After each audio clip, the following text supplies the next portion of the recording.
Hello. Today we'll be discussing political polarization and what causes it and helps it persist within American culture. Political polarization is the distancing from the ideological center on the political spectrum. On the left side, you have liberalism. Liberalism is the promotion of social change through policies and government intervention, as well as economic intervention with the government. Social policies could include civil rights for minorities, the promotion of women's rights within workplaces and social spheres, as well as the acceptance of LGBTQ plus within workforces and social spheres. And the economic policy within liberalism is the acceptance of government regulation within the economy. So that can be seen through welfare programs or helping out those in need of money and jobs in their time of need. And on the right side, you have conservatism. And conservatism believes in more individual promotion. So the idea that an individual can succeed through their own efforts without the help of the government, which can be seen through the bootstrap theory, or the idea that one can pull themselves up by their bootstraps and succeed within the world. And this can go into both social and economic policy. So social policy, that they don't believe that there's a need for government intervention within social spheres and that people will figure it out and equality will be achieved. And then on the economic side, it's the idea that governments should not regulate industries, and there should be more of a laissez-faire economic state, or the idea that businesses can run themselves and without the need for government policy and intervention. But this becomes a social problem as people skew from a moderate stance or the acceptance of either side, or some policies on one side and some policies on the other side of the political spectrum. As they skew to farther ends, it becomes harder to compromise or come together and understand and have empathy for others' political views. And this becomes an issue as it promotes extremism, as seen through the Ku Klux Klan, as far-right parties or far-left parties promote violent or aggressive action to achieve their political goals. It can be seen through voter apathy, as people believe that they won't have a change on others' views or the government's ability to impact policy.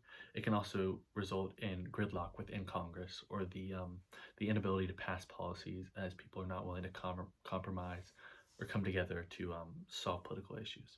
And this can be seen throughout American history, as early back as the Jeffersonian versus Hamilton debate for economic and government intervention policy. Jefferson believed in states' rights and the ability for the state to control means of production and issues like that. And then Hamilton believed in the federal government controlling this. And this sort of sparked a trend in American history for debate and the splitting of opinion, and the idea that we could accept all voices. However, this became an issue as seen as early as 1873 through partisan issues within Congress and public discourse, as people were less willing to debate and discuss and more willing to accept their side of the political discussion and less willing to view others. And this was seen through a study in which a group of researchers studied trigrams, or the grouping of three words within 69 congressional parties. And what can be seen through this study is, in times of turmoil, there were spikes in partisan divide. So you can see that in the 1960s, as seen here, and then also in the 1990s, or the late 1990s. And this become an interesting debate because in the late 1990s, there weren't too many significant tumultuous events occurring.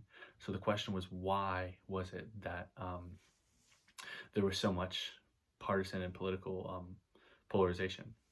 And this was brought up in another research study done about media fragmentation, as when the communications industry was broken up and deregulated, they began pushing more partisan politics and less debates for both sides of the political spectrum.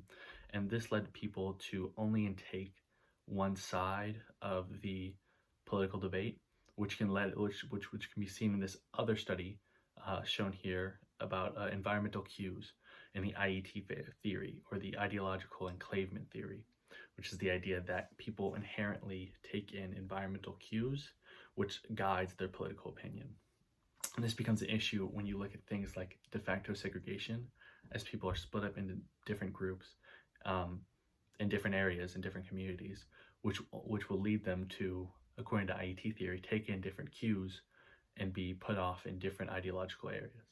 And this research study also studied empathy in correlation with polarization, and the fact that different political parties have different cues for empathy, and liberals were seen to need this. We had a global scale of empathy, looking at things on a larger scale, which would lead to empathy. And empathy was the idea that someone could understand another's issues and political opinion. And conservatives were seen looking in smaller, tight knit groups to draw empathy. And this is an issue, as these cues cause different situations or require different situations to incur empathy. And it's difficult to have a situation in which both sides are feeling empathetic and understanding towards the other, which leads to more polarized debates.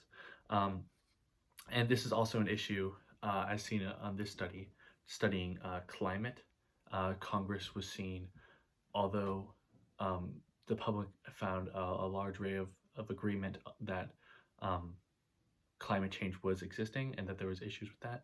It was the presentation and the policies surrounding environmental policy that caused polarization. So within Congress, it was an issue of presenting this, and the political actors involved created a divide and capability to pass environmental legislation. So this can be seen as a trend in which congressional leaders as well, and executive leaders as well, create a partisan divide for not only the government but the public discourse as well, which leads to ripples and divides and rifts within political discussion, creating further political polarization. Another document discussed the need for takeoff, or the beginning for the conversation, and it discussed the need for a political issue to seem more relevant or more prevalent than other issues. And this plays back into the media issue, as people can get stuck in loopholes in which media loops in which they view a similar content over and over and over again. So in one case, you could like issue of climate change, for instance, and it would give you more issues about climate change, which would make you perceive climate change as a more pressing issue, therefore leading you to have the takeoff and have that prevalency on that issue to discuss, whereas other people are taking in other issues through these media loops, and no one has the same sort of intake on issues, leading to people have differing opinions on what is prevalent, creating a barrier for conversation. And another issue that was causing political discourse was the reliance on party ideology. And this can be seen through activism in the Ku Klux Klan, in which parties would, or groups would initiate people and split families and communities into smaller parts, leading to less conversation and more reliance on party and a party's ideology for conversation. And so overall, the main causers and persisting issues that are creating political polarization are party ideologies, media fragmentation, and geographical splits. These all can be seen as proprietors and pushers for political polarization, as they make it harder for people to connect and have that sense of empathy for another and understanding for their political opinion. And from here, in conclusion, there's the question of where can this go from now? And the idea that could push forward and destroy political polarization could be the idea of discussion itself. And this may seem like a cliche topic within the political sphere, but it is important to recognize that all political opinions are important to see, as political discourse is important, no matter how polarized someone is. And so it's important to understand the ideological cues, the geographical differences, the community differences, the cultural differences that someone faces, and the social influence those cultural differences have on that person and their views. And to understand that, so that their views don't seem alien to you, and so that you can have a discussion and maybe impart some knowledge onto them, rather than having a continuous fight for a majority within governmental spheres, which has not led to progression. It's led to, like I spoke about at the beginning, gridlock, voter apathy, and the incapability of people to come together as a unified country.